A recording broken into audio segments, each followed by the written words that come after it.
अभी मैं 4 क्लास में पीछे चल रहा हूँ, इसलिए मुझे सिलेबस की थोड़ी ज्यादा चिंता है। तो सबसे पहले तो आप टेम्परेचर पढ़े होगे, थर्मोमीटर आपने पढ़ा होगा, 2 थर्मोमीटर आपको, 3 सर आप थर्मोमीटर आपने। आधे घंटे और ले लेना क्लास। हाँ ले सकते हैं, कोई इशू नहीं, आज तो ले लेंगे, आज तो ले लेंगे।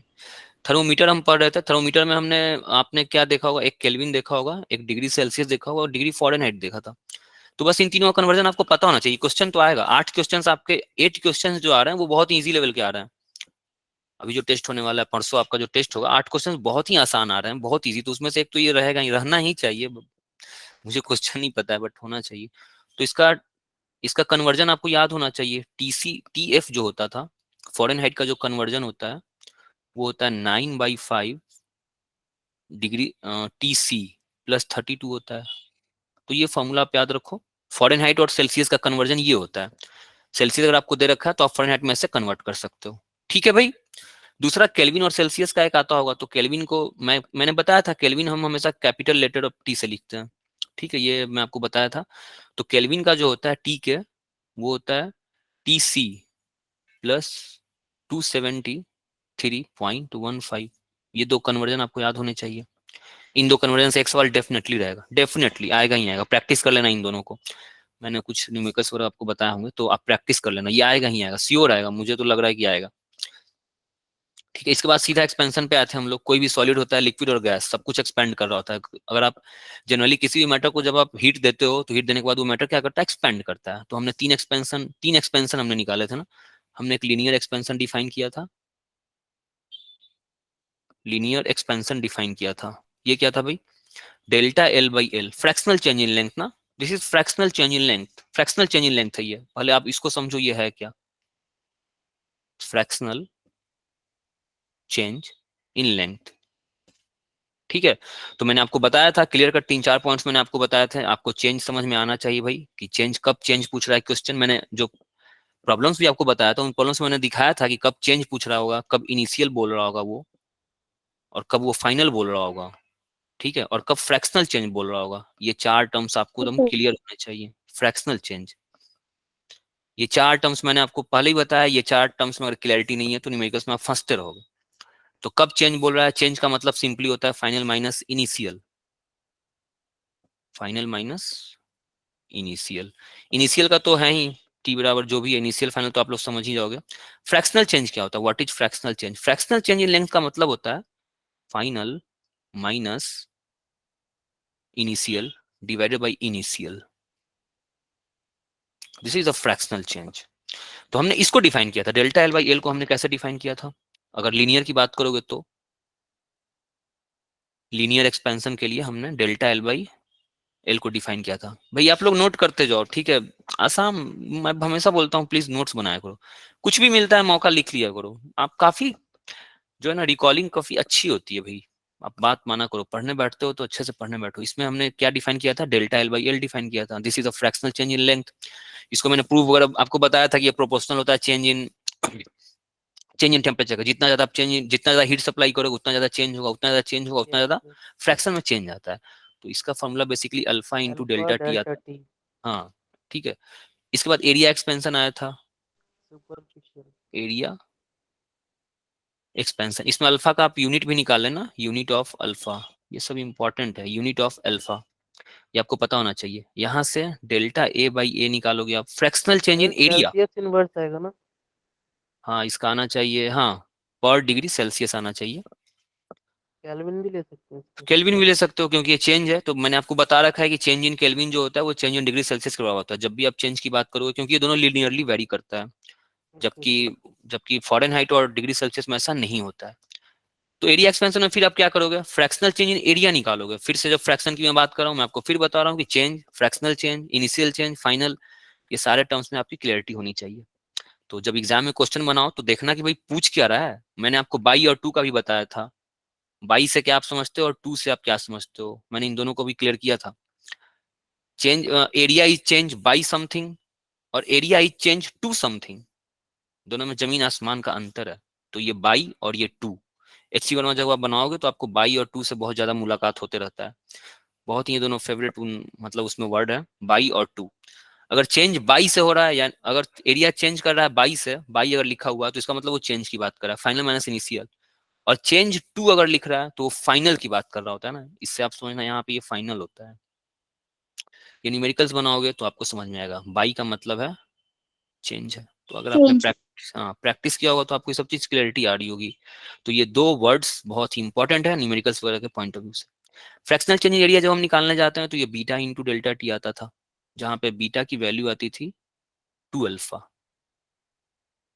ठीक है, इसको हमने डिराइव कर रखा है, डेरिवेशन आपका जरूरत नहीं है, बट करोगे तो और क्लैरिटी आता है। मैंने इसका इसके डेरिवेशन बताया था। एरिया के बाद volume, volume expansion, again again fractional change in volume ही हम निकालते हैं ना, फ्रैक्शनल चेंज ही वॉल्यूम हम निकाल रहे होते हैं। ये होता है हमारा gamma into delta T. Gamma की वैल्यू फिर से आ जाएगी 3 अल्फा। ठीक है, 3 इंटू अल्फा। तो आपने, अगर मैंने प्रॉब्लम्स आपको करवाया होगा तो आपने देखा होगा कि हर जगह अल्फा ही देता था, गामा नहीं देता था और बीटा नहीं देता था। अल्फा दे देता था और फ्रैक्शनल चेंज इन एरिया पूछ रहा था, अल्फा देकर के फ्रैक्शनल चेंज इन वॉल्यूम पूछ रहा था। तो आपको ये रिलेशन अगर नहीं पता होगा, ये दोनों रिलेशन, ये बीटा और अल्फा में क्या रिलेशन है और गामा और अल्फा में क्या रिलेशन, तो आप नहीं बना पाओगे। ठीक है, इसके बाद वो ये स्पेसिफिक हीट और मोलर हीट आया था। तो स्पेसिफिक हीट का मैंने आपको बताया, उसके बाद कैलोरी का मैंने एक डिफिनेशन बताया था, वो भी एग्जाम में आ सकता है। कैलोरी, 1 कैलोरी किसको बोलते हैं, 1 कैलोरी का डिफिनेशन। ठीक है, तो इसको आप देख लेना। Unit unit degree Celsius rise करने के लिए यूनिट मास के बॉडी को आप जो हीट देते हो delta Q, that is called 1 calorie. ठीक है, कहां से कहां तक करना होता है भाई, 14.5 डिग्री सेल्सियस से आपको 15.5 डिग्री सेल्सियस तक चेंज करना होता है 1 ग्राम पानी को। कितना पानी लिया था हमने, 1 gram of water, 1 gram of H2O। समझ में आया ये फॉर्मूला, ये याद आ रहा है भाई, ये मैंने कैलोरी को कैसे डिफाइन किया था। Yes yes. एक एक ग्राम 1 ग्राम पानी को 14.5 डिग्री से 15.5 डिग्री तक आपको लेके जाना होता था। आपने जितना हीट सप्लाई किया होगा, that amount of heat is called 1 calorie. और 1 कैलोरी का बेसिकली वैल्यू होता है 4.2 जूल, 4.19 एग्जैक्ट के आसपास होता है और अप्रोक्सीमेटली 4.2 होता है। इसके बाद कैलोरीमेट्री हमारा आ गया था, अगला टॉपिक कैलोरीमेट्री था। ये सब प्लीज, अभी आपको रिकॉलिंग अच्छी हो रही तो प्लीज आज जाकर के अपना कम से कम रिवाइज तो जरूर कर लेना भाई। कैलोरीमेट्री का सिंपल सा प्रिंसिपल था, एक प्रिंसिपल पे पूरे के पूरे सवाल बनते थे, हीट लॉस बराबर हीट गेन, हीट लॉस बराबर हीट गेन। इसमें हमने जो भी न्यूमेरिकल्स किए थे उन सब में मैंने आपको ये दिखाया था कि energy neither be created nor be destroyed. कहीं ना कहीं एनर्जी जा ही रहा होगा, कोई एनर्जी पैदा नहीं होता है, कोई को आप गायब नहीं हो सकता, एनर्जी वैनिश नहीं होता है और ना उसको आप पैदा कर सकते हो। मैंने बहुत सारे एग्जांपल्स दिए थे, लाइक वो वैन वाला एग्जांपल सबसे अच्छा एग्जांपल था। ऊपर से एक लेड का बॉल गिर रहा था, वो नीचे आता तो पिघल जाता था। ठीक है, कैलोरीमेट्री में कुछ आपने चीजें पढ़ी होंगी, एक तो स्पेसिफिक हीट पढ़ा होगा, ठीक है, और आपने एक LF पढ़ा होगा और LV पढ़ा होगा। ठीक है, तो फेज चेंज जब आप करते थे, S बराबर डेल्टा क्यू ओवर, या फिर उल्टा लिखो, इसको उल्टा लिखो, MQ से चलते हैं। कब आपको ये फॉर्मूला यूज करना है, MS डेल्टा थीटा कब आपको यूज करना है, और डेल्टा क्यू बराबर कब आपको MLF यूज करना है, और डेल्टा क्यू बराबर कब आपको MLV यूज करना है। इन तीनों में क्लैरिटी होनी चाहिए। मैंने बताया था ये फॉर्मूला होता है चेंज इन टेम्परेचर होना चाहिए, डेल्टा थीटा की कुछ वैल्यू आनी चाहिए वहां पे, और ये दोनों फॉर्मूले क्या होते हैं, फेज चेंज के लिए हैं। फेज, जब भी फेज चेंज करेगा तो MLF या तो फिर MLV यूज करते हैं। और ये क्या था, ये राइज इन टेम्परेचर था ना, राइज इन टेम्परेचर लिखने से अच्छा चेंज इन टेम्परेचर लिखते हैं, चेंज इन टेम्परेचर। अगर कहीं भी सिस्टम में आपने हीट दे रहे हो और चेंज इन टेम्परेचर अगर टेक्स प्लेस कर रहा है तो फिर आपको ये फॉर्मूला लगाना है। अगर कोई अपना फेज चेंज कर रहा होता है, लाइक लिक्विड सॉलिड में कन्वर्ट हो रहा होता है, सॉलिड लिक्विड में कन्वर्ट हो रहा होगा, लिक्विड लिक्विड गैस में कन्वर्ट हो रहा होगा, वेपर में, कभी वेपर लिक्विड में कन्वर्ट हो रहा होगा, तो उस समय आपको ये दोनों फॉर्मूला अप्लाई करना है। This is latent heat of latent heat of fusion और latent heat of vaporisation. Unit dimension सब कुछ क्लियर होना चाहिए भाई, LF का यूनिट अलग होगा और स्पेसिफिक हीट का यूनिट अलग होगा, और लैटेंट हीट ऑफ फ्यूजन और वेपराइजेशन वाला यूनिट अलग होगा। S और LF दोनों का यूनिट सेम नहीं होगा। ठीक है, यस सर। इसके बाद न्यूमेरिकल्स पर हमने किए थे, बहुत न्यूमेरिकल्स किए थे, तो सबको प्रैक्टिस कर लेना एक बार, बहुत हल्के हल्के न्यूमेरिक्स मैंने दे रखे हैं, आपकी क्लैरिटी अच्छी हो जाएगी। क्लैरिटी अच्छी होने का मतलब है कि ये जो हीट लॉस बराबर हीट गेन का फॉर्मूला है ना, एकदम जुबान पे चढ़ जाएगा भाई। ये जो फॉर्मूला है ना, एकदम जुबान पे आ जाएगा। सिंपली एक ये फॉर्मूला, ये भी फॉर्मूला कुछ नया फॉर्मूला थोड़े ना, ये भी तो कंजर्वेशन ऑफ एनर्जी का ही प्रिंसिपल है। कैलोरीमेट्री किस प्रिंसिपल पे काम करता है? कैलोरीमेट्री कंजर्वेशन ऑफ एनर्जी के प्रिंसिपल पे काम कर रहा होता है। जो भी हीट, कोई हॉट बॉडी और कोल्ड बॉडी को हमने एक साथ रखते थे हम, तो हॉट बॉडी अपना एनर्जी इजेक्ट करता था और कोल्ड बॉडी उसी इजेक्टेड एनर्जी को रिसीव कर रहा होता था। Energy neither be created not be destroyed, इसका भी प्रिंसिपल वही होता है। इसके बाद हम आ गए थे, फेज चेंज वगैरह तो हो ही गया था। फेज चेंज के बाद हम सीधा आ गए थे हीट कंडक्शन में, आ गए हीट करंट में आ गए थे। हीट करंट, तो हीट करंट का फॉर्मूला एक फॉर्मूला ही था, delta Q by delta T बराबर के ए डिवाइडेड बाई एल। इसको समझाने के लिए मैंने बताया था ये डिराइव्ड है ना, ये एक्सपेरिमेंटल है, इसका कोई थ्योरेटिकल डेरिवेशन नहीं है। इसका कोई थ्योरेटिकल डेरिवेशन नहीं है, कहने का मतलब ये है कि साइंटिस्ट को इसको एनालाइज किया गया भाई कि जो हीट करंट है, कब करंट का रेट, कब हीट का जो रेट होता है वो कब ज्यादा होता है, तो एरिया के प्रोपोर्शनल होता है। मैंने बताया था कपड़े वगैरह को सुखाते हो तो उसको फैला दिया करो, फैलाओगे तो जल्दी सूख जाएगा। लेंथ के इनवर्सली प्रोपोर्शनल होता है, जितना ज्यादा लेंथ रखोगे उतना स्लोली जो है ना दूसरे एंड पे हीट पहुंचता है। अगर लेंथ आपने बढ़ा रखा है तो स्लोली स्लोली दूसरे हीट पर दूसरे हीट एंड तक हीट पहुंचता है। चेंज इन टेम्परेचर पर डिपेंड करेगा भाई, ठंड के दिन में जल्दी सूख जाता है, जल्दी देर से सूखता है क्योंकि ठंड के दिन में टेम्परेचर का डिफरेंस मेरे कपड़े के बीच में और मौसम के बीच में टेम्परेचर डिफरेंस कम होता है। गर्मी के मौसम में मेरा कपड़ा जो होता है वो उसके बीच में और बाहर जो सराउंडिंग है उसके बीच का टेम्परेचर का डिफरेंस ज्यादा होता है, तो जल्दी कपड़ा सूख जाता है। तो बस यही इसका था। मैंने आपको ये एक्सपेरिमेंटल वैल्यू है, मैंने समझाने के लिए सब एग्जांपल्स आपको दिए थे, तो शायद आपकी क्लैरिटी अच्छी हुई होगी। इसके बाद हमने ब्लैक, तीन तरह के हमने कंडक्शन, रेडिएस, कंडक्शन, कन्वेक्शन और रेडिएशन, तीन प्रोसेस हम पढ़े थे। ये बेसिकली कंडक्शन वाला ही था, कंडक्शन, कन्वेक्शन और रेडिएशन। ठीक है। कंडक्शन में, कंडक्शन में मूवमेंट नहीं होता है ना, एक्चुअल पार्टिकल का मूवमेंट नहीं होता है। कन्वेक्शन में एक्चुअल पार्टिकल का मूवमेंट होता था। याद है, नीचे के पार्टिकल्स गर्म होते थे, उनकी डेंसिटी कम हो जाती थी और वो ऊपर की ओर मूव कर जाते थे। ठीक है। कंडक्शन में एक्चुअल पार्टिकल्स के मूवमेंट नहीं होती है। एक मॉलिक्यूल अपना एनर्जी दूसरे को ट्रांसफर करता है, दूसरा अपना एनर्जी तीसरे को ट्रांसफर करता था, ट्रांसफर करने के बाद वो वापस अपने जगह पे चला आता था। तीसरा चौथे को ट्रांसफर करता था, ट्रांसफर करने के बाद वो वापस अपनी जगह पे चला आता था। चौथा पांचवें को करता था, करते करते आखिरी एंड तक ये हीट का ट्रांसफर हो जाता था। कन्वेक्शन में एक्चुअल मूवमेंट होता है ना, हीटेड पार्टिकल एक जगह से दूसरी जगह उठ के जा रहे होते हैं, तब जाके वो पूरा का पूरा पानी मेरा गर्म हुआ करता था। और रेडिएशन तो ये तो सबसे इंपॉर्टेंट था, सबसे इंटरेस्टिंग, सबसे मजेदार, सबसे हार्ड वगैरह जो कह लो वही था रेडिएशन। रेडिएशन में हमने क्या क्या पढ़ा था भाई? हमने इसमें एक ब्लैक बॉडी रेडिएशन पढ़ा था। ब्लैक बॉडी एक बहुत ही अच्छा रेडिएटर होता है, परफेक्ट रेडिएटर होता है ना, black body radiation. Yes sir. ठीक है। इसके बाद हमने स्टीफेंस लॉ पढ़ा था। स्टीफेंस लॉ, स्टीफेंस लॉ ने क्या दिया था भाई? इसने रेडिएशन को रिलेट किया था, रेडिएशन को इमिसिविटी से रिलेट किया था, सिग्मा से रिलेट किया था, एरिया को बताया था और टेम्परेचर के फोर्थ पावर से बताया था इसने। प्रीवोस्ट ने ये नहीं बताया था, प्रीवोस्ट ने ये बताया था कि हाँ सरफेस पे डिपेंड करेगा, एरिया पे भी डिपेंड करेगा, टेम्परेचर पे भी डिपेंड करेगा, लेकिन टेम्परेचर का फोर्थ पावर होगा ये प्रीवोस्ट नहीं बताया था। ये स्टीफेंस ने एक्सपेरिमेंट किया था और ये भी एक एक्सपेरिमेंटल वैल्यू था ना। स्टीफेंस ने पहले इसको एक्सपेरिमेंट से लेकर के आया था, लेकिन फिर इसको बोल्ट्जमैन ने थ्योरेटिकली भी प्रूफ कर दिया था। तो दैट्स वाई ये जो लॉ है ना, ये स्टीफेंस बोल्ट्जमैन लॉ के नाम से जाना जाता है। ये अकेले स्टीफेंस का नहीं है, मतलब स्टीफेंस ने तो एक्सपेरिमेंटली इसको प्रूफ कर दिया था, बट बोल्ट्जमैन ने जब इसको थ्योरेटिकली प्रूफ किया तो उसका भी नाम इसमें लगाया जाता है। This is called Stefan's Boltzmann law.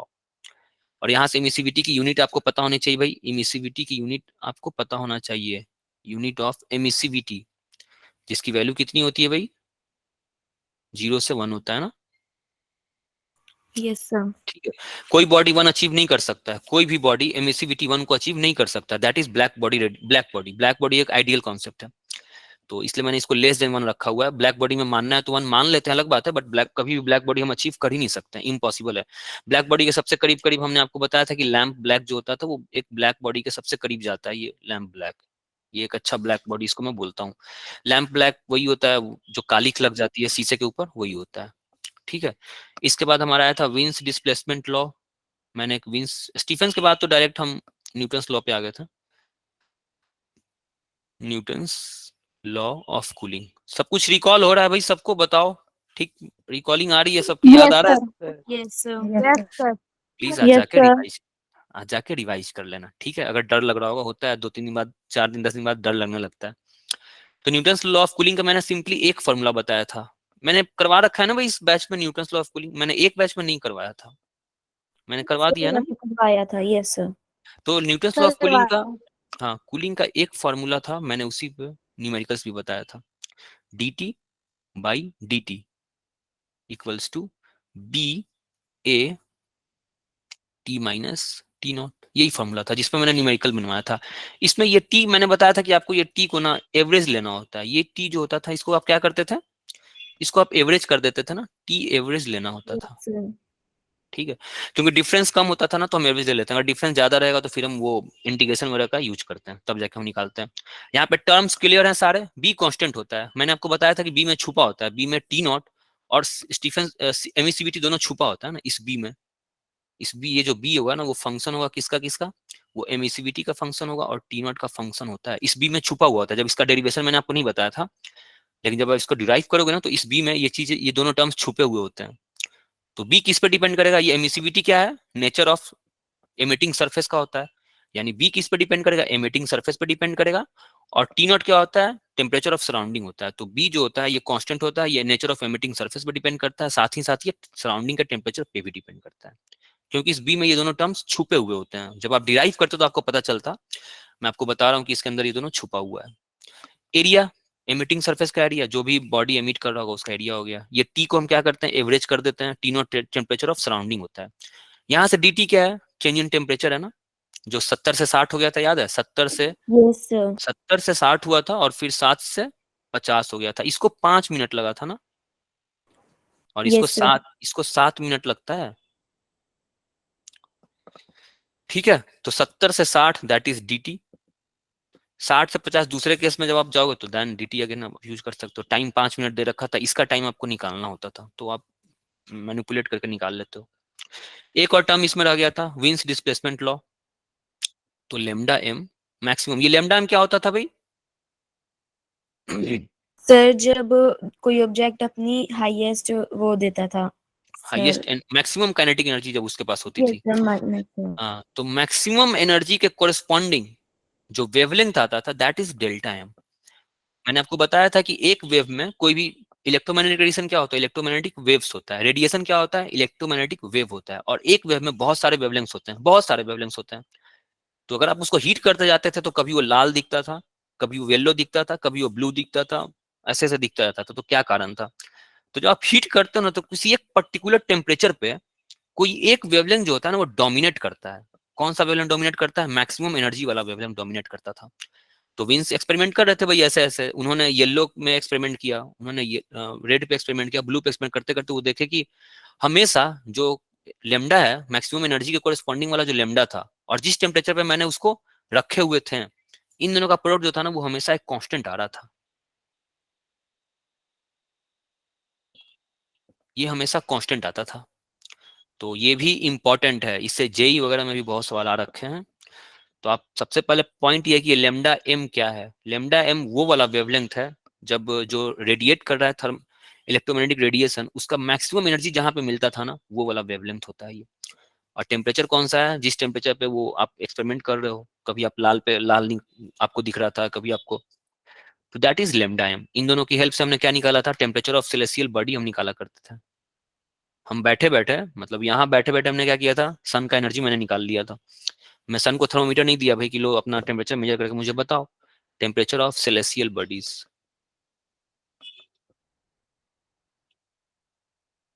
ठीक है। इतने टर्म्स थे भाई, अच्छे से सबको देख लेना, ठीक है। ये यहाँ से हमने शुरू किया था, हाँ थर्मोमीटर है, लीनियर एक्सपेंशन है, थर्मोमीटर, एक्सपेंशन, कैलोरीमेट्री, और देन कंडक्शन, कन्वेक्शन, रेडिएशन, ये चीज है। सबका यूनिट्स, के का यूनिट इंपॉर्टेंट है ना, ये के का यूनिट इंपॉर्टेंट है, यूनिट ऑफ के देख लेना भाई, यूनिट ऑफ के। और सिर्फ देखने से नहीं होगा ना, मैं फिर आपको बता रहा हूँ, जितना टाइम से आप लिख सकते हो प्लीज आप लिखना, कॉपी पर नोट डाउन करना भाई, जितना टाइम लिख सकते हो लिखो भाई। यूनिट ऑफ के वेरी इंपॉर्टेंट, के का यूनिट भी पूछ सकता है, अगर हल्के क्वेश्चंस 8 क्वेश्चंस इजी आ रहे हैं तो क्या पूछा है, कम से कम इजी तो, अगर सब कुछ पढ़ के रखोगे ना तो 8 क्वेश्चन तो आराम से बनाओगे ही बनाओगे। चलो आ जाओ स्टार्ट करते हैं, ठीक है। प्लीज आज जाकर रिवाइज करना, और आज के आज रिवाइज करना ना, फिर अब इसको छोड़ मत देना कि कल ही रिवाइज करेंगे, कल तो सैटरडे ही है। तो इसको आज रिवाइज करना। अभी अभी एकदम सब कुछ फ्रेश फ्रेश लग रहा होगा कि हाँ पढ़े तो हुए हैं ही, बस रिवाइज करना। न्यूमेरिकल्स नहीं भी अटेम्प्ट करोगे तो कोई दिक्कत नहीं है, सारे थ्योरीज से एक बार गो थ्रू हो जाना। लास्ट क्लास में हम कहाँ तक पहुंचे थे? मैं आपको ब्लैक बॉडी नहीं यार, कहाँ था, एडियाबेटिक में आ गए थे। मैंने आपको डेल्टा यू बता दिया था, ठीक है, डेल्टा यू मैंने आपको बता दिया था। मैंने डेल्टा यू को डिराइव कर दिया था, D U equals to N C V delta T. ठीक है, ये फॉर्मूला इंपॉर्टेंट है, बहुत very very very important. Constant volume पे जो इंटरनल एनर्जी होता है वो इसके बराबर होता है। Internal energy is a function of temperature, सिर्फ ये टेम्परेचर का फंक्शन होता है भाई। फंक्शन वगैरह पढ़ के आ रखे हो ना भाई, सब फंक्शन बोलता हूँ तो समझ में आता है ना। तो इंटरनल एनर्जी जो है ना वो फंक्शन ऑफ टेम्परेचर है। जैसे जैसे टेम्परेचर बढ़ेगा वैसे वैसे इंटरनल एनर्जी गैस का इंक्रीज करेगा। अगर आप टेम्परेचर घटाओगे तो गैस का इंटरनल एनर्जी भी घटेगा। और टेम्परेचर को आपने अगर अगर आपने काइनेटिक थ्योरी ऑफ गैसेस भी पढ़ा होगा तो टेम्परेचर को आपने पढ़ा होगा function of V R M S. Temperature जो होता है वो आरएमएस वेलोसिटी का फंक्शन होता है। अगर आप वेलोसिटी बढ़ा रहे हो तो टेम्परेचर बढ़ा रहे हो, वेलोसिटी बढ़ा रहे हो तो आप काइनेटिक एनर्जी बढ़ा रहे हो, काइनेटिक एनर्जी बढ़ा रहे हो आप इंटरनल एनर्जी बढ़ा रहे होते हो। टेम्परेचर बढ़ाओगे तो वी बढ़ेगा, वी बढ़ाओगे तो टेम्परेचर बढ़ेगा। तो वी बढ़ाने के लिए हमने क्या किया था, मैकेनिकल मैंने यूज किया था, याद है? मैं कभी वी बढ़ाता था, कभी मैं टी बढ़ाता था। अगर आप टी बढ़ाओगे दैट इज आप थर्मली बढ़ा रहे हो। आपने क्या किया, इसमें गैस रखा हुआ था, इसका टेम्परेचर T1 था, इसका टेम्परेचर T2 था, T2 is greater than T1। ये वॉल कंडक्टिंग था हमारा, ये वॉल कंडक्टिंग था। आपने टी को बढ़ा दिया, ठीक है, अंदर के गैस का आपने टेम्परेचर बढ़ा दिया, क्योंकि ये वॉल कंडक्टिंग है, बाहर का टेम्परेचर ज्यादा है, अंदर का टेम्परेचर कम है, तो बाहर से अंदर हीट सप्लाई होने लगा। तो इस तरह से आपने क्या किया, अंदर के गैस मॉलिक्यूल्स का टेम्परेचर आपने क्या कर दिया, बढ़ा दिया। अगर आपने टेम्परेचर बढ़ा दिया, कहने का मतलब है आपने वेलोसिटी बढ़ा दी। अगर आपने वेलोसिटी बढ़ा दिया तो आपने काइनेटिक एनर्जी बढ़ा दिया। अगर आपने काइनेटिक एनर्जी बढ़ा दिया तो आपने इंटरनल एनर्जी को बढ़ा दिया। तो एक प्रोसेस ये था इंटरनल एनर्जी को बढ़ाने का। दूसरा प्रोसेस मैकेनिकल था, दूसरा प्रोसेस मैकेनिकल था।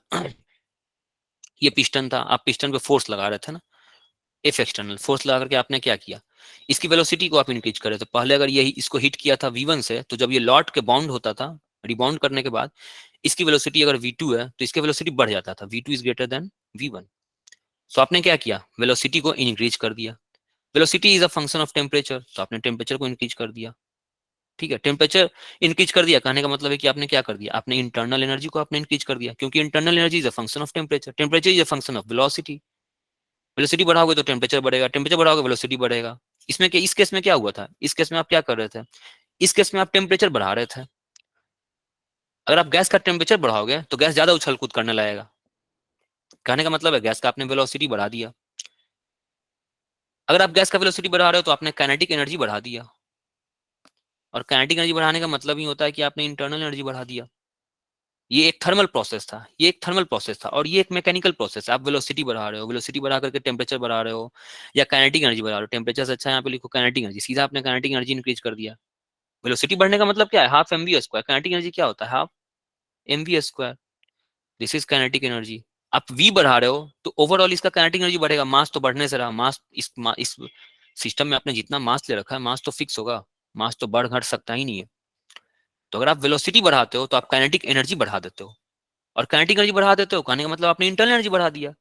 तो इन दो प्रोसेस के थ्रू हम क्या कर रहे थे, इंटरनल एनर्जी को बढ़ा रहे थे, घटा भी सकते हो, लाइक ये वर्क करेगा तो घट भी जाता है। तो एक थर्मल प्रोसेस था, ये हमारा थर्मल था, ये जो था ना ये थर्मल प्रोसेस था, और ये मैकेनिकल प्रोसेस है। बताओ भाई, समझ में आ रहा है सबको, मैकेनिकल कब मैं बोल रहा हूँ, कब यस मैं सर। थर्मल कर रहा हूँ। Yes sir. मैकेनिकल करके मैं क्या कर रहा हूँ, मैकेनिकल करके मैं इसका वेलोसिटी बढ़ा रहा हूँ, वेलोसिटी बढ़ा रहा हूँ तो काइनेटिक एनर्जी बढ़ रहा है, काइनेटिक एनर्जी बढ़ रहा है तो इंटरनल एनर्जी बढ़ रहा था। थर्मल करके मैं क्या कर रहा हूँ, थर्मल करके मैं इसका टेम्परेचर बढ़ा रहा हूँ, टेम्परेचर बढ़ा रहा हूँ तो टेम्परेचर किसका फंक्शन होता है, वेलोसिटी का फंक्शन होता है। टेम्परेचर बढ़ाओगे तो वेलोसिटी बढ़ेगा, वेलोसिटी बढ़ाओगे तो काइनेटिक एनर्जी बढ़ेगा, काइनेटिक एनर्जी बढ़ेगा तो फिर जाके इसका इंटरनल एनर्जी बढ़ जाता है। तो इन दो प्रोसेस के थ्रू आप क्या करते हो, किसी भी सिस्टम का इंटरनल एनर्जी आप बढ़ा सकते हो। ठीक है, चलो आप लोग किसी में अगर बैच में कोई दिक्कत हो रही है, लाइक रश्मि तो बता रही है कि उसका नेटवर्क इशू है, किसी को बैच अटेंड करने में दिक्कत हो रहा है तो आप लोग, और इवनिंग के बैचेस हैं आप उसमें शिफ्ट हो सकते हो, ठीक है, बट प्लीज रेगुलर रहा करो। एक क्लास में बहुत कुछ होता है भाई, एक 4 घंटे हमें वीक के मिलते हैं, उस वीक में भी अगर मैं नहीं पढ़ाऊंगा, नहीं खींचूंगा क्लास को तो फिर नहीं चलेगा काम, इसलिए प्लीज रेगुलर रहा करो।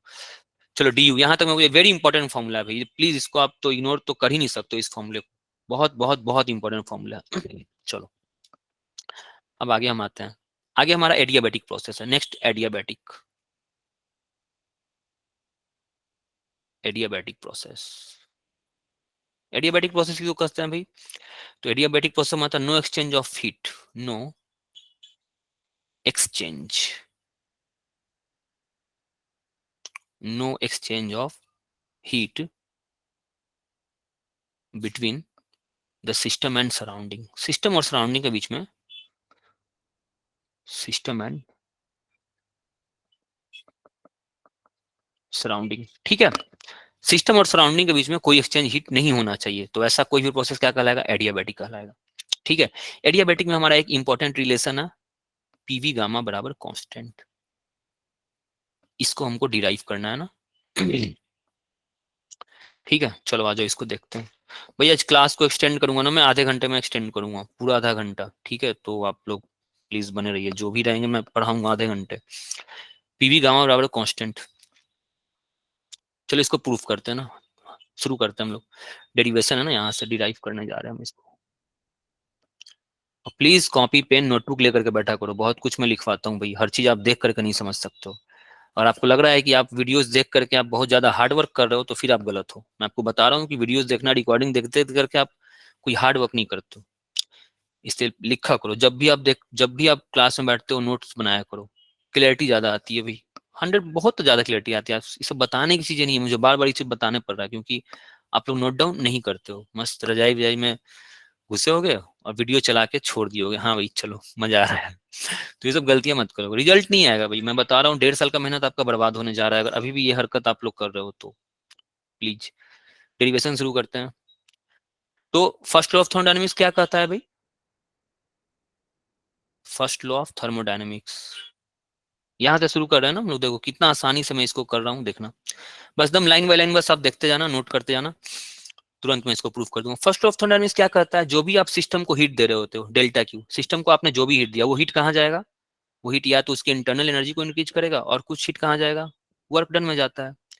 और अगर ये प्रोसेस एडियाबैटिक है, if the process is adiabatic, process is adiabatic, अगर प्रोसेस एडियाबैटिक है तो क्या होगा भाई? डेल्टा क्यू कितने के बराबर हो जाएगा? सर 0। जीरो। एडियाबैटिक प्रोसेस के लिए डेल्टा क्यू जीरो होता है। नो एक्सचेंज ऑफ हीट, मैंने आपको लिखा हुआ है ना, no exchange of heat, heat का कोई आदान प्रदान नहीं होना चाहिए सिस्टम और सराउंडिंग के बीच में। तो फर्स्ट लॉ ऑफ थर्मोडायनेमिक्स से डेल्टा क्यू जीरो हो गया। ठीक है, डेल्टा क्यू जीरो हो गया तो बचा क्या मेरे पास भाई? वी है, डेल्टा क्यू जीरो हो चुका था, तो delta U plus delta W बचा हुआ है, बराबर जीरो आ गया। फर्स्ट लॉ ऑफ थर्मोडायनेमिक्स यही है ना, किसी को डाउट है इसमें भाई? डेल्टा क्यू मैंने जीरो क्यों किया? हाँ सर। एडियाबैटिक एक ऐसा प्रोसेस होता है जिसमें वर्क डन वगैरह जो भी आप कर रहे हो, तो इंटरनली आप उसका बढ़ा रहे हो, वर्क डन करो, जो भी कर रहे हो, करना जो करना है करो, लेकिन सिस्टम को हीट आपको नहीं देना है, और ना सिस्टम हीट इजेक्ट करेगा, ये कंडीशन है इसका। बाकी आपको जो करना है करते रहो, उसके साथ सिस्टम और सराउंडिंग के बीच में हीट का एक्सचेंज नहीं होना चाहिए। मैंने जीरो कर दिया। चलो, डेल्टा यू को मैं क्या लिख सकता हूँ भाई? N C V D T लिख सकता हूँ। डेल्टा टी या डी टी जो भी मैं लिख रहा हूँ, कंफ्यूज मत करना, मुझे आदत हो गई है, कभी कुछ लिख देता हूँ, कभी कुछ लिख देता हूँ। ये डेल्टा, ये डेल्टा, या फिर इसको मैं डी कभी कभी लिख दे रहा हूँ। डी यू जो होता है वो डी क्यू बराबर D you plus D W भी होता है। ठीक है, तो कभी डी लिखता हूँ, कभी डी क्यू लिख देता हूँ, तो इससे आप कंफ्यूज मत करना प्लीज, दोनों एक ही होता है। चेंज है ना, अल्टीमेटली ये चेंज का ही बात कर रहा है ना। NCV delta T, delta delta W का मतलब क्या हो जाएगा? पी डीवी बराबर जीरो। बताओ भाई, यहां तक क्लियर है? Yes yes sir. Change in work done क्या होता है? Yes sir. Pressure into change in volume. और डेल्टा यू को मैंने अभी अभी प्रूफ किया था, लास्ट क्लास में मैंने जस्ट प्रूफ करके आपको दिखाया था। एनसीवी डेल्टा टी होता है। Very very very important formula, रट लो इसको, एनसीवी डेल्टा टी, इसके बिना तो चलोगे ही नहीं। वेरी इंपॉर्टेंट फॉर्मूला ये। मुझे प्रूफ क्या करना है भाई, ध्यान देना, तो मैं प्रूफ क्या करना जा रहा हूँ? पीवी गामा बराबर कांस्टेंट मुझे प्रूफ करना है ना। This is for adiabatic, adiabatic के लिए मुझे पी और वी चाहिए। पी एन कांस्टेंट है, सी कांस्टेंट है, पी और वी तो दिख रहा है यहाँ पे, लेकिन ये dt जो है ना, एक संकट पैदा कर रहा है। इस dt को मैं रिमूव करना चाहता हूँ। ठीक है, तो from ideal gas equation, from ideal gas equation, P V बराबर nRT। ठीक है, इसको मैं टेम्परेचर से डिफरेंशिएट कर रहा हूँ, तो देखो इसका differentiation D of P V बराबर D of N R T. मैंने दोनों तरफ डिफरेंशिएट कर दिया। डिफरेंशिएशन हो सके तो आपको कंफ्यूजन लगे, बट रट लो, अगर कंफ्यूजन लग रहा है तो मैं पूरा डिफरेंशिएशन अब नहीं बताने जा रहा हूँ। ठीक है, इसमें P वेरी कर रहा है, V वेरी कर रहा है, T वेरी कर रहा है। ठीक है, तीनों वेरी कर रहे हैं, P V और T तीनों वेरी करेगा ना, P V और T तीनों वेरिएबल होता है हमारा। ठीक है, तो ये PV को आप डिफरेंशिएट कर रहे हो तो U इंटू वी का डिफरेंशिएशन क्या होता है भाई, U into V. U into V से अच्छा है X इंटू वाई का डिफरेंशिएशन करते हैं हम, X इंटू वाई। इसका डिफरेंशिएशन क्या होता है भाई, तो एक्स और वाई का जब हम डिफरेंशिएट करने जाते हैं तो हम क्या करते हैं, किसी को भी जिसका इच्छा है उसको आप बाहर निकालो और दूसरे का डिफरेंशिएट करो पहले में, फिर जिसको बाहर निकाले उसका डिफरेंशिएट करो और दूसरे को बाहर निकालो। कुछ ऐसे होता है, एक्स को मैं बाहर निकाल रहा हूँ और मैं वाई को डिफरेंशिएट कर रहा हूँ, प्लस मैं वाई को बाहर निकाल रहा हूँ और मैं एक्स को डिफरेंशिएट कर रहा हूँ। हो गया। ठीक है, ये डिफरेंशिएशन का प्रोसेस समझ में आया। ये फॉर्मूला है ना, एक्स वाई का, अगर दो वेरिएबल्स आपके साथ एक साथ मिल जाए, दो वेरिएबल, तो इसको डिफरेंशिएट हम कैसे करते हैं, हम एक्स को बाहर निकालते हैं, वाई का करते हैं, प्लस वाई को बाहर निकालते हैं और एक्स को करते हैं। This is differentiation. तो ये फॉर्मूला अगर किसी को याद, अगर समझने में दिक्कत हो रही है तो रट लो, स्ट्रेस मत लो भाई समझ में नहीं आ रहा, छोड़ो हटाओ नहीं पढ़ेंगे अब, स्ट्रेस मत लो, फॉर्मूला रट लो। आगे ये सब चीजें इतनी सिंपल हो जाएंगी ना ये कि आप सर सोच नहीं। प्रोडक्ट रूल है ना? या प्रोडक्ट रूल है, प्रोडक्ट रूल ऑफ डिफरेंशिएशन है ये। Yes sir. तो अगर किसी को समझ में नहीं आ रहा तो रट लो। आगे ये सब चीजें तो ये तो इतना बच्चा वाला चीज है, आप लोग नहीं पढ़े होगे इस वजह से आपको दिक्कत हो रही होगी, अदरवाइज इसमें तो कुछ दम ही नहीं है। तो भरोसा रखो मैथ्स में ये सब आप पढ़ोगे, बहुत ही जल्दी पढ़ो, बहुत फेमिलियर हो जाओगे, ये सब एकदम बच्चा वाला चीज है। तो इसके डर से पता चला कि अब छोड़ दिए पढ़ना ही है, तो इसको रट लो। ठीक है, अब आ जाओ एनआर, अब डी ऑफ एनआरटी था। ठीक है, इसका डिफरेंशिएशन कैसे करते हैं भाई, तो कांस्टेंट जो होता है उसको हम बाहर निकाल लेते हैं, तो एन और आर दोनों कांस्टेंट है। नंबर ऑफ मोल्स क्या रहेगा, किसी गैस में अगर आपने नंबर ऑफ मोल्स डाला हो तो कांस्टेंट होता है, आर क्या, यूनिवर्सल गैस कांस्टेंट 8.3 जूल पर मोल पर केल्विन। ये दोनों कांस्टेंट है, दोनों को बाहर निकाल लो, डिफरेंशिएशन ऑफ टी आ गया। चलो अब वापस अपने इक्वेशन पे चलते हैं भाई, जहां से हम लेकर के आए थे। ठीक है ना, नाउ यहाँ से चलेंगे ना, ये इस प्रोसेस, इससे हम आगे बढ़ेंगे, इससे मैं आगे बढ़ने जा रहा हूँ। ठीक है, चलो डी ऑफ पीवी को मैं लिख सकता हूँ यू इंटू वी, इसको एक्स इंटू वाई के टर्म पे मैं इसको ब्रेक करने जा रहा हूँ, एक्स इंटू वाई के प्रोसेस में इसको मैं ब्रेक करने जा रहा हूँ। तो ये क्या होता है,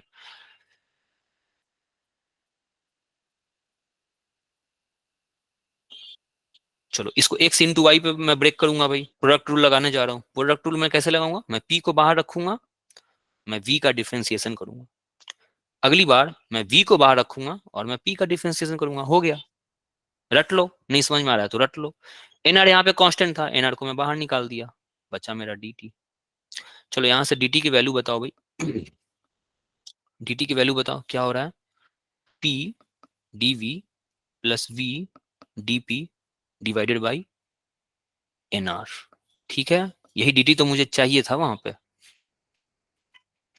यही dt तो मुझे यहाँ पे चाहिए था। इस वाले इक्वेशन में dt मुझे खटक रहा था, देख रहे हो क्या, इस वाले इक्वेशन में मुझे dt खटक रहा था। मुझे पीवी गामा बराबर कांस्टेंट प्रूफ करना है ना, कांस्टेंट, ये इस पे ध्यान रखो, जो मुझे प्रूफ करना है p और v का रिलेशन चाहिए। तो ये p दिख रहा है, ये v दिख रहा है, ये n कांस्टेंट है, c कांस्टेंट है, ये dt मुझे खटक रहा था। तो dt को निकालने के लिए मैं कहा चला गया, मैं आइडियल गैस इक्वेशन पे मैं चला गया। आइडियल गैस इक्वेशन को सॉल्व करते करते करते करते मैं dt को, यहाँ तक ये इक्वेशन आ गया मेरा dt का।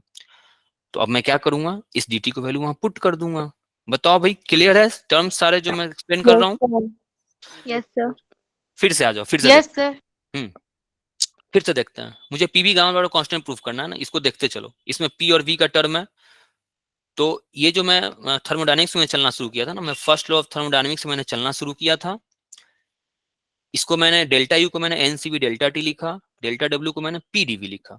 इसमें मुझे ये जो dt है ना, ये खटक रहा है भाई, इसकी मुझे जरूरत नहीं दिख रही थी dt की, क्योंकि मुझे p और v का रिलेशन चाहिए था। तो p दिख रहा है, v दिख रहा है, ये दोनों कांस्टेंट दिख रहा है, ये dt मुझे खटक रहा था।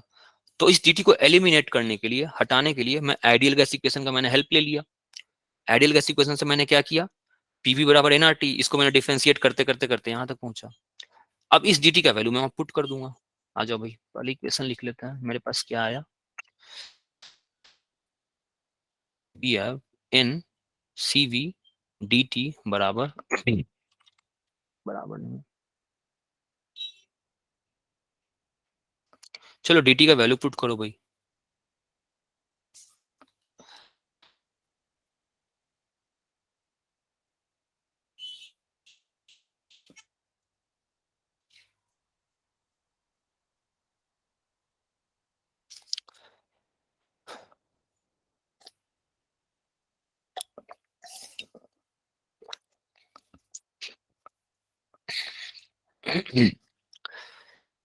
कहाँ था भाई मैं, चलो ये एन और एन कैंसिल हो जाएगा ना, ये एन और एन कैंसिल हो जाएगा। चलो भाई अब क्या बच गया मेरे पास, इसको ब्रेक करते हैं और आर को वहां भेजेंगे और आर 0 आ जाएगा। तो C V P D V plus V C V D P plus ये आर जो है ना ये यहाँ पे आएगा एक बार, पी आर डी वी आएगा और ये 0 हो जाएगा। चलो फिर क्या आएगा भाई, पी डी वी यहाँ पे दिख रहा है क्या, पी डी वी, और इस वाले में भी ये पी और ये डीवी दिख रहा है, तो इस इन दोनों टर्म्स में से मैं पी डी वी कॉमन लेने जा रहा हूँ ना, पी डी वी मैं कॉमन लेने जा रहा हूँ, यहाँ पे सी बच रहा है और यहाँ पे आर बच रहा है, और प्लस ये वाला टर्म एज इट इज में उतार दे रहा हूँ, V C V D P बराबर 0। C V plus C R क्या होता है भाई, सी वी प्लस आर क्या होता है सर सीपी। या सीपी होता है ना,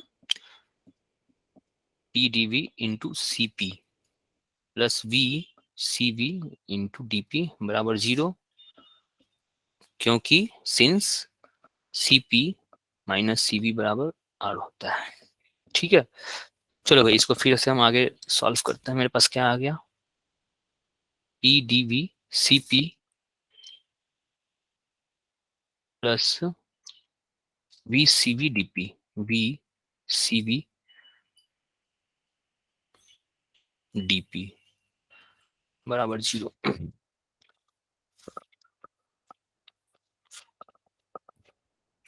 चलो आ जाओ, यहां तक पहुंच गया। सीवी से मैं डिवाइड कर दे रहा हूं, तो इसको मैं लिख सकता हूं क्या, P D V C P by C V plus V D P. बताओ भाई ये मैं लिख सकता हूं या नहीं, सीवी को ना मैं, सीवी से मैंने यहाँ भी डिवाइड कर दिया कहने का मतलब है, और सीवी से मैंने यहाँ भी डिवाइड कर दिया, तो यहाँ वाला सीवी रह गया और यहाँ वाला सीवी और सीवी कैंसिल हो गया। ये स्टेप समझ में आया भाई, बताओ कोई है जिसको नहीं समझ में आया, आगे बढ़े भाई। चलो CP yes by sir. CP by CV जो होता है ना इसको हम गामा बोलते हैं, ये जो सीपी बाई सीवी होता है ना इसी को हम गामा बोलते हैं। तो P DV into gamma plus V D P बराबर 0। ठीक है, वेयर गामा बराबर सीपी बाई सीवी। ठीक है, चलो आ गया, फिर से आते हैं। मेरे पास क्या क्या रिलेशन आ गया भाई, P D V gamma plus V D P बराबर 0।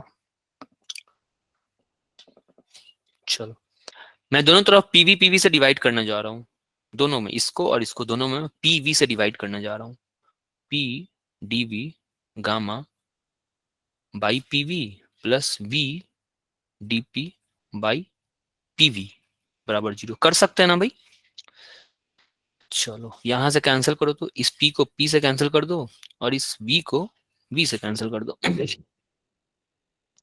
मेरे पास कितना आ गया, dv बाई v, गामा को मैं आगे लिख दे रहा हूँ, gamma plus dp by p बराबर 0। समझ में आ रहा है यहाँ तक, किसी को कुछ डाउट है नो सर। बताओ भाई, किसी को कुछ डाउट है तो। सर जहाँ पे आपने वी वी कट किया है वहां पे पी भी तो कट हो रहा था ना। p कहाँ कट हो रहा है यहाँ पे, ये dp, ये dp यस है ना, सर। ये कट कैसे होगा, ये कट नहीं होगा ना, ये तो ओके सर डिफरेंशिएशन वाला ओके। टर्म है ना, डीपी एक साथ होता है ना डिफरेंस, ये तो कहने का मतलब है कि डीपी है, ये चेंज इन प्रेशर है ना, ये अलग अलग थोड़े ना है कि मैं पी और पी कैंसिल कर दूंगा, यहाँ से मैं वी और वी को भी कैंसिल कर दूंगा, ऐसे नहीं होगा। समझ में आया ये, यस सर। चलो ठीक है आगे बढ़ते हैं भाई, कहाँ तक आ गए हम। हम्म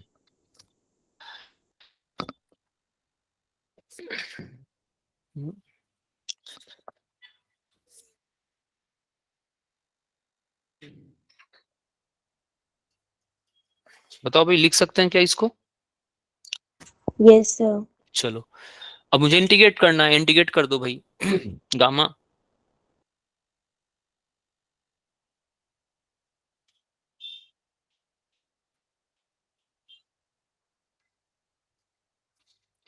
इनिशियल वॉल्यूम कुछ वी आई रहा होगा, आपने स्टेट चेंज किया, वी एफ तक आपने चेंज कर दिया, प्रेशर पी आई रहा होगा, प्रेशर पी एफ हो गया, डीपी बाई, ये गामा कांस्टेंट होता है ना, गामा कांस्टेंट होता है, तो इसको मैं क्या लिख सकता हूँ भाई? गामा कांस्टेंट होता है, मैंने गामा को बाहर निकाल दिया, इंटीग्रेशन वी आई से वी एफ हो गया, डीवी बाई वी बराबर इंटीग्रेशन, माइनस को मैं बाहर निकाल ले रहा हूँ, डीपी बाई पी हो गया, पी आई से पी एफ। ठीक है, चलो इसका इंटीग्रेशन बता सकते हो भाई? डीवी बाई वी का इंटीग्रेशन क्या होगा? एल एन वी होगा क्या? Yes sir.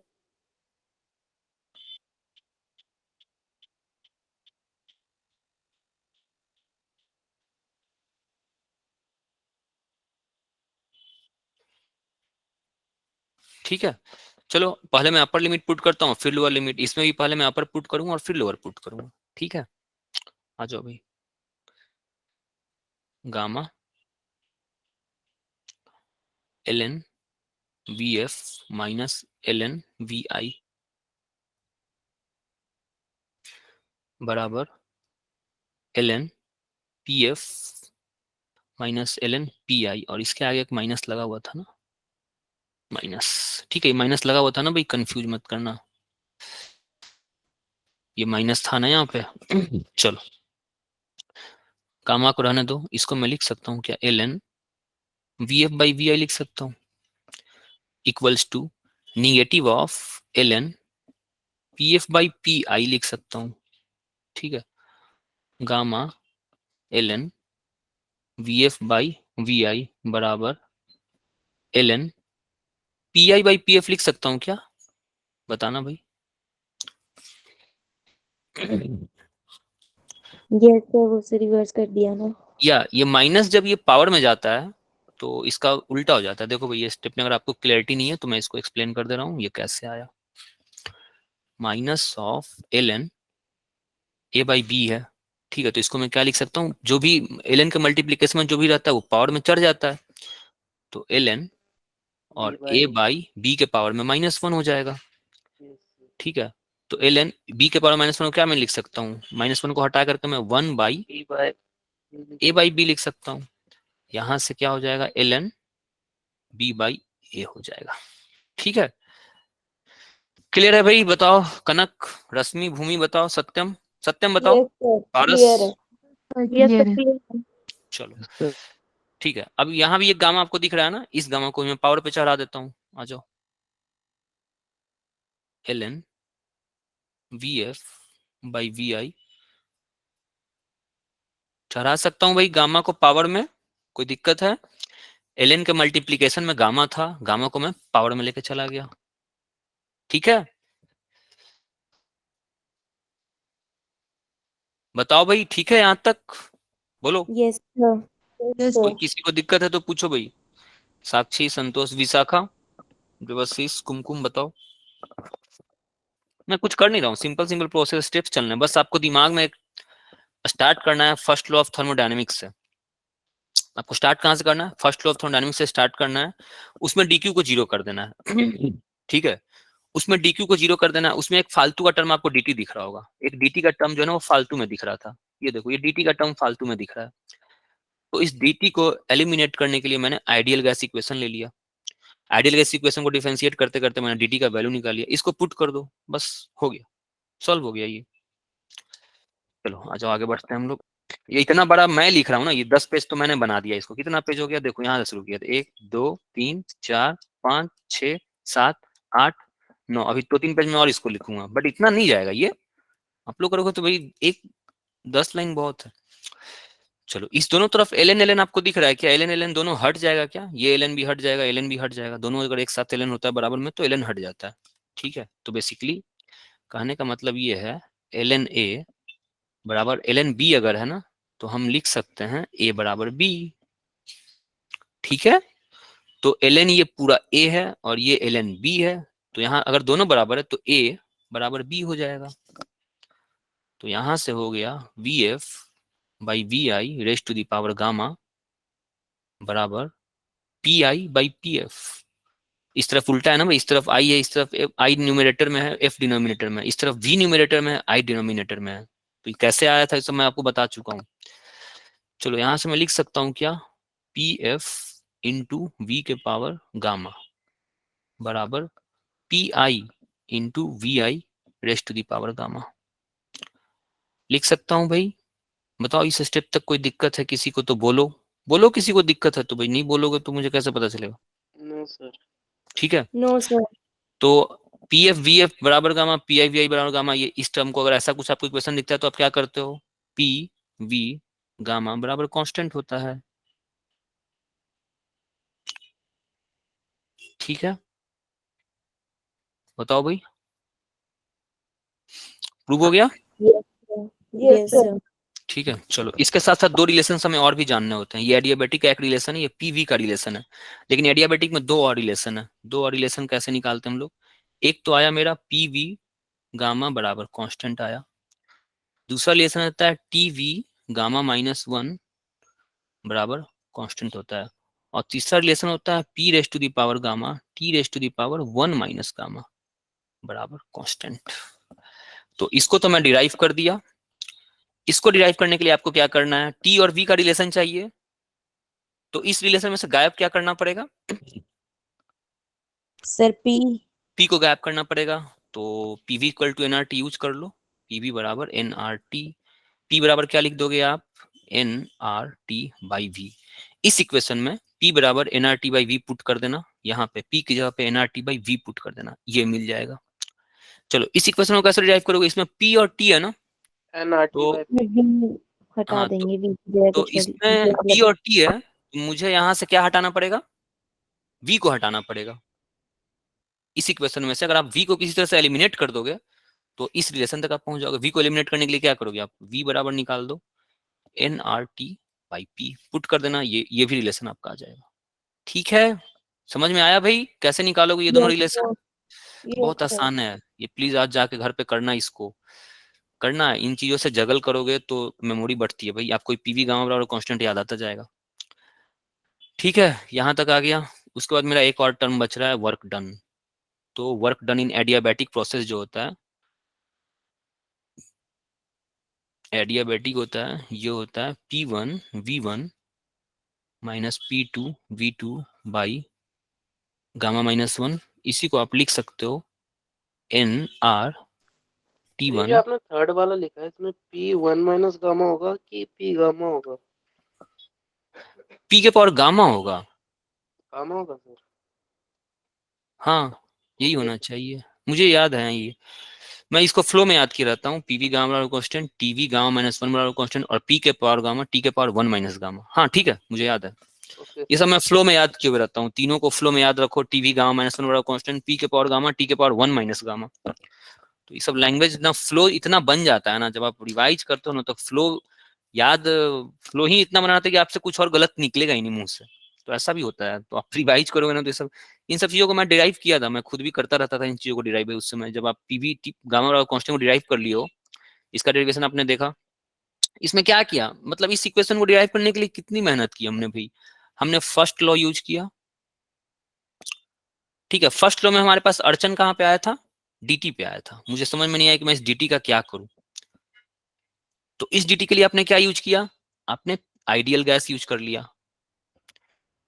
ठीक है, आइडियल गैस में से आपने क्या कर दिया, डीटी में से जो भी आइडियल गैस में से आपने क्या निकाला होगा, डीटी को निकाला होगा, और इस डीटी को आपने यहाँ पे पुट कर दिया, आंसर आ गया।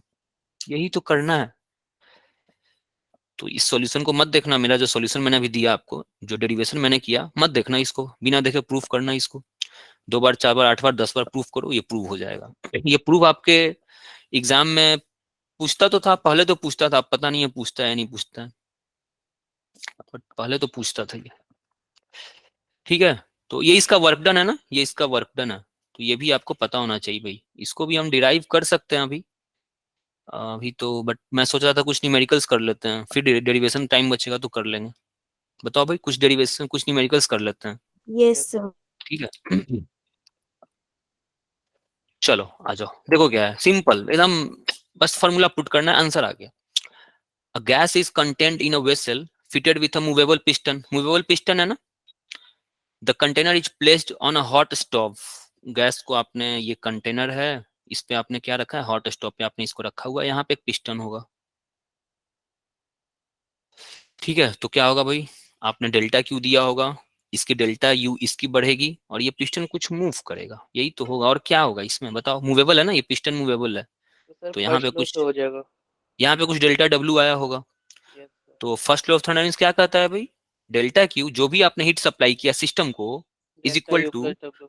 Delta U plus delta W. Yes sir. चलो आपसे क्या क्या पूछ रहा है भाई, container is placed on hot stove, a total of 100 calorie of heat is given to the gas. Total आपने 100 कैलोरी दिया था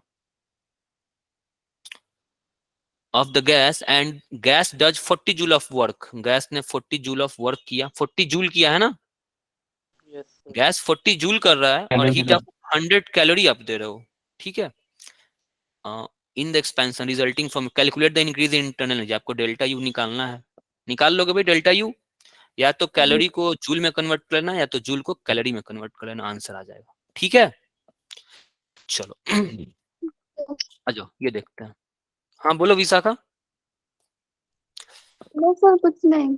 चलो आ जाओ इस सवाल को देख। सर आंसर कितना था पिछले वाले का? 4120 जूल। आंसर मुझे नहीं पता है, आ जाओ निकाल लेते हैं, कौन बड़ा बात है, कैलोरी है ना ये, तो 100 कैलोरी जूल है, तो इसको डिवाइड करोगे तो इसको बेटर है कि 1 कैलोरी बराबर 4.2 जूल, इसमें डिवाइड, इसमें कैलोरी बदल दो, 4.2 इंटू 100 जूल बराबर delta U plus 40 joule. 420 minus 40 कर दो। Yes sir.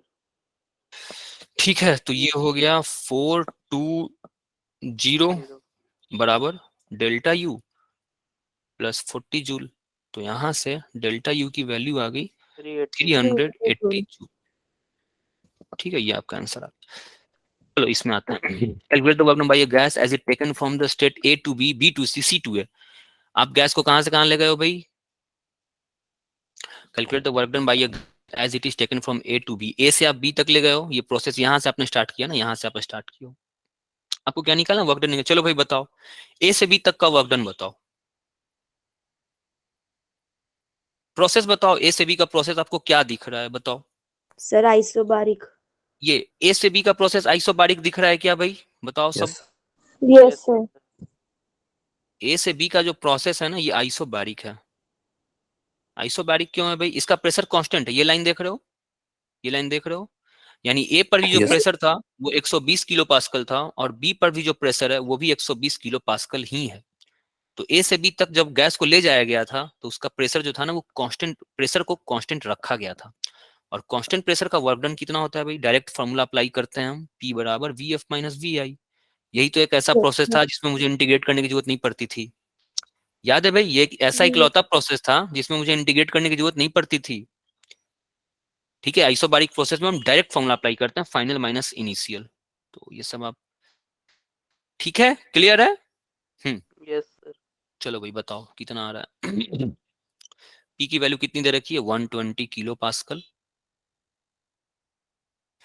We F, V दे रखा है 450 सीसी। सीसी कितना होता है भाई बताना, 1 सीसी में कितना मीटर क्यूब होता है।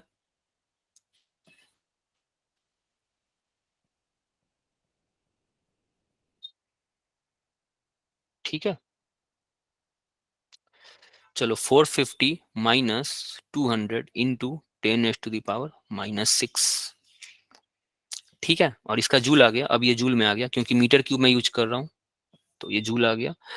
तो ये कितना बचा भाई, 120 जीरो, अच्छा रहने दो, 3 को तो आगे देख लेंगे, 3 को तो आगे देख लेंगे, हटा यार। ये कितना आ रहा है 250, मेरा भी ना परेशान करता है। 10⁻⁻³ बचा यहाँ पे जूल, इसको सॉल्व करोगे तो ये जीरो यहाँ पे रह रहा है, जीरो डबल जीरो यहाँ पे रह गया, इंटू 10⁻⁻³ जूल हो गया, 25 टू 50 आ गया, और 25 5 30 आ तो गया। 30 जूल आ जाएगा। या तो इसका आंसर कितना आ गया भाई, इसका आंसर आ गया 30 जूल। ठीक है, बताओ भाई कोई डाउट है इसमें, तो ए बी निकल गया। चलो बीसी के तीनों में से बताना है ना मुझे, बीसी का बताना है। बीसी का वर्क डन बताओ भाई। सर सर 0 आएगा। 0 आएगा। 0 क्यों आएगा? क्योंकि ये आइसोकोरिक प्रोसेस है। आइसोकोरिक है सर। इसका बी के पास जितना वॉल्यूम था, दैट इज 450 सीसी बी का वॉल्यूम था। जब गैस को आपने कांस्टेंट प्रेशर करके आप ले गए हो, तो सी पर जो भी आपने किया होगा, पता नहीं आपने कैसे ले गए हो, लेकिन उसका वॉल्यूम क्या रखा है आपने? कांस्टेंट रखा हुआ था।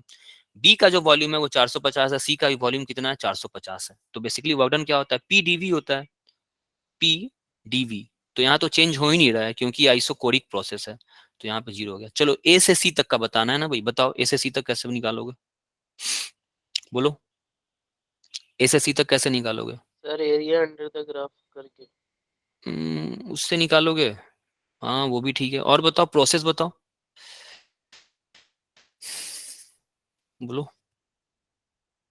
प्रोसेस कुछ बता सकते हो? एरिया अंडर ग्राफ भी ठीक है, सही है। पीवी का उससे भी निकाल सकते हो, इसको आप प्रोसेस से भी निकाल सकते हो। इसको पहचानना कि इसको आप प्रोसेस से कैसे निकाल सकते हो, ठीक है। प्रोसेस भी इसका है, प्रोसेस से भी आप निकाल सकते हो। पीडीवी चाहिए होता है ना मुझे, पीडीवी। सर।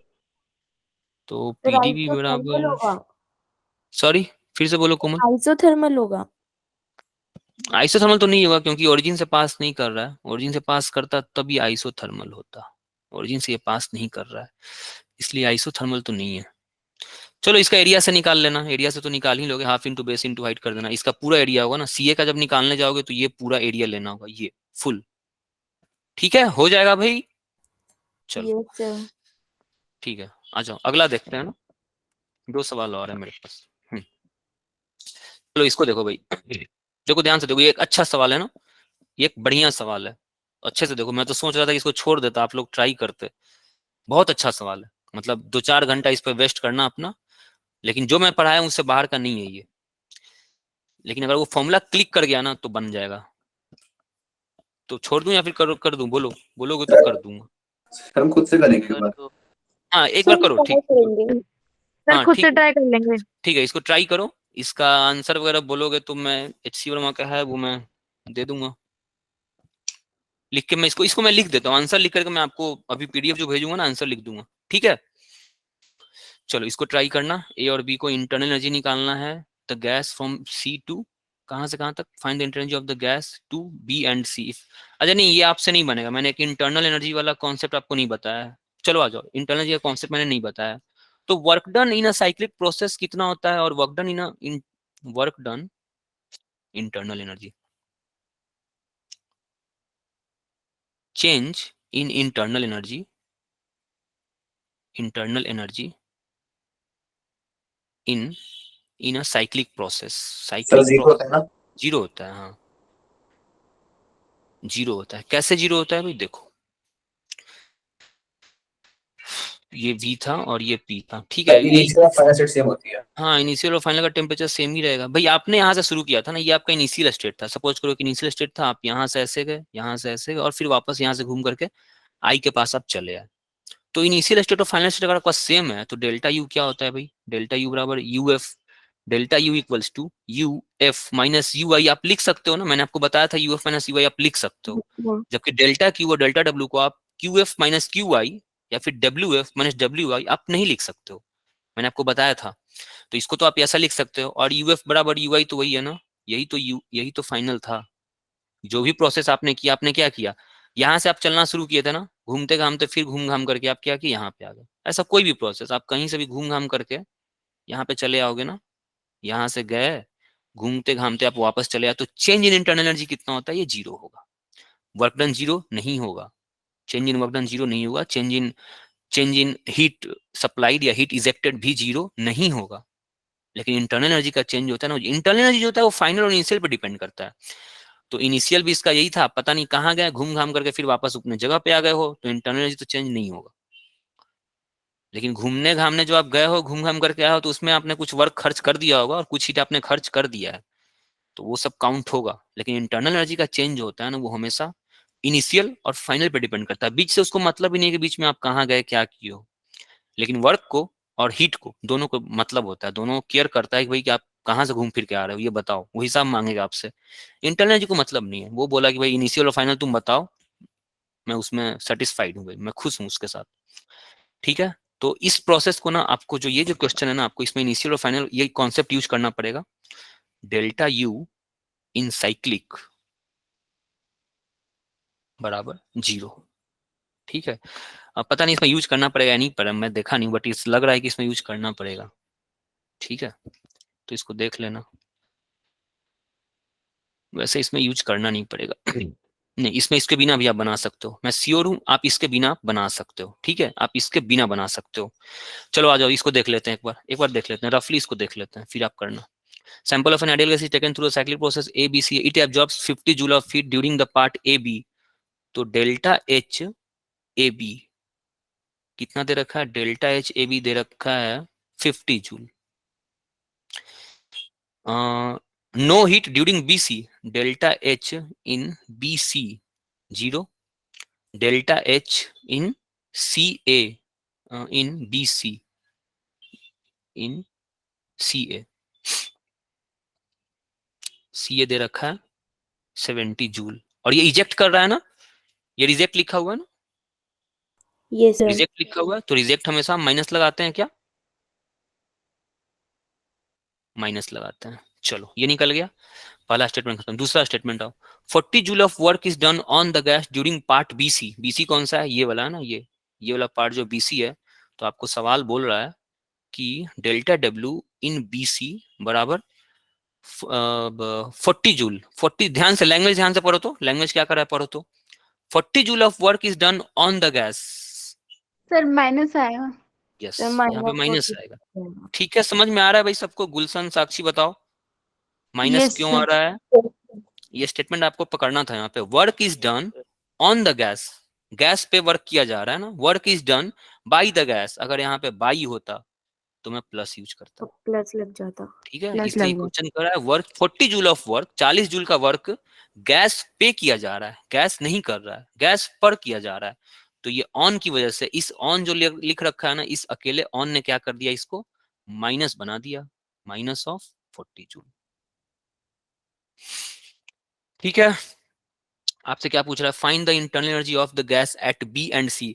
मैंने आपको बताया था इंटरनल एनर्जी क्या होता है, किसी एक पोजीशन पे आप डिफाइन कर सकते हो, एक पॉइंट पे इंटरनल एनर्जी डिफाइन होता है, लेकिन एक पॉइंट पे वर्क डिफाइन नहीं होता है, एक पॉइंट पे क्यू डिफाइन नहीं होता है। तो यहाँ का इंटरनल एनर्जी आपसे पूछ रहा है, तो यू बी आपको निकालना है, यू ए आप डिफाइन कर सकते हो, यू सी भी आप डिफाइन कर सकते हो। आप क्या डिफाइन नहीं कर सकते हो, आप डब्ल्यू ए डिफाइन नहीं कर सकते हो, आप डब्ल्यू बी डिफाइन नहीं कर सकते हो, आप डब्ल्यू सी डिफाइन नहीं कर सकते हो।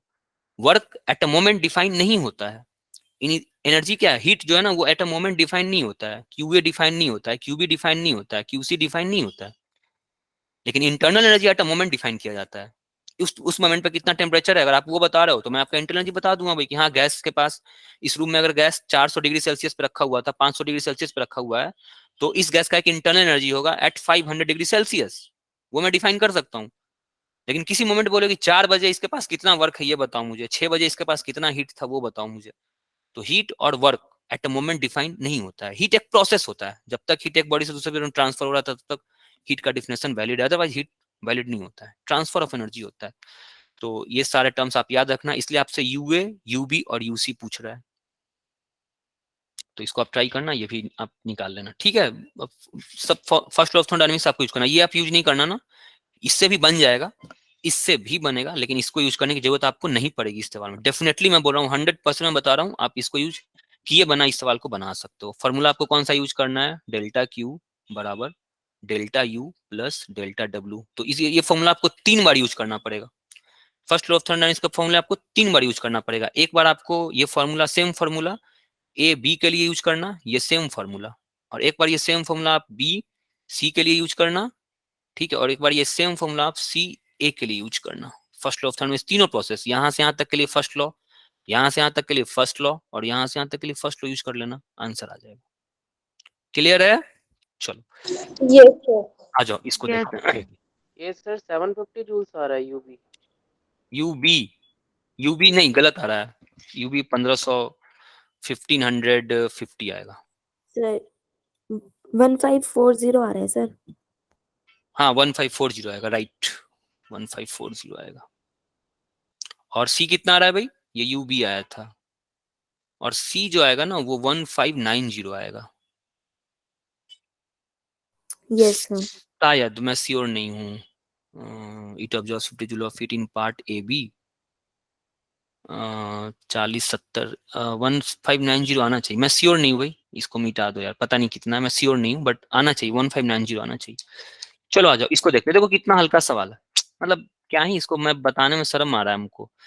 Calculate the work done by the gas system को ले जाया गया A P C D. Process दिख रहा है आपको, ये cyclic process A B C D. सब साइक्लिक प्रोसेस। हाँ ए बी सी डी, तो इसमें भी आपको वो यूज करने का जरूरत नहीं पड़ेगा ना, या इसमें पड़ेगा पता नहीं, देखते हैं। Thermodynamic system is taken to cyclic process A B C D है, calculate the work done by the gas during the part. आपको यहाँ वर्क डन निकालना है, आपको यहाँ वर्क डन निकालना है, आपको यहाँ वर्क डन निकालना है, और आपको यहाँ वर्क डन निकालना है। तो वर्क डन इन बीसी बराबर वर्क डन इन डीए में लिख सकता हूँ क्या, और बराबर 0। Yes sir. Yes, sir. ठीक है, तो ये तो दो मैंने आपको निकाल दिए हैं। बचा क्या भाई, बीसी। ए बी बचा। ए बी कौन सा प्रोसेस है भाई, Sir, isobaric. ये आइसोबैरिक प्रोसेस सबको दिख रहा है क्या? ए बी आइसोबारिक दिख रहा होगा, और सी डी भी आइसोबारिक दिख रहा होगा भाई। Yes, sir. Yes, sir. बताओ रश्मि, समझ में आ रहा है क्या? Yes, रश्मि sir. आपको आइसोबैरिक आइसोथर्मल समझ में आ रहा है? पारस बताओ, भूमि। बहुत हल्के सवाल है भाई, इससे हल्का सवाल आपको कहाँ मिलेगा फिजिक्स का। इतने हल्के सवाल मैं सबको सिलेक्ट करके रखा हुआ था, सोचा कि आपके साथ डिस्कस कर लेते हैं। ये प्रोसेस जो है ना, ये प्रोसेस कौन सा प्रोसेस है, ये आइसोबारिक है। और ये प्रोसेस कौन सा है, आइसोबारिक है। आइसोबारिक का तो डायरेक्ट फॉर्मूला होता है, ए बी का फॉर्मूला डायरेक्ट आप अप्लाई कर सकते हो, P into V F minus V I. A B में, ए बी के लिए पी कितना कांस्टेंट है, 100 किलो पास्कल पे ए बी जगह जो प्रोसेस था वो फिक्स करके रखा हुआ है।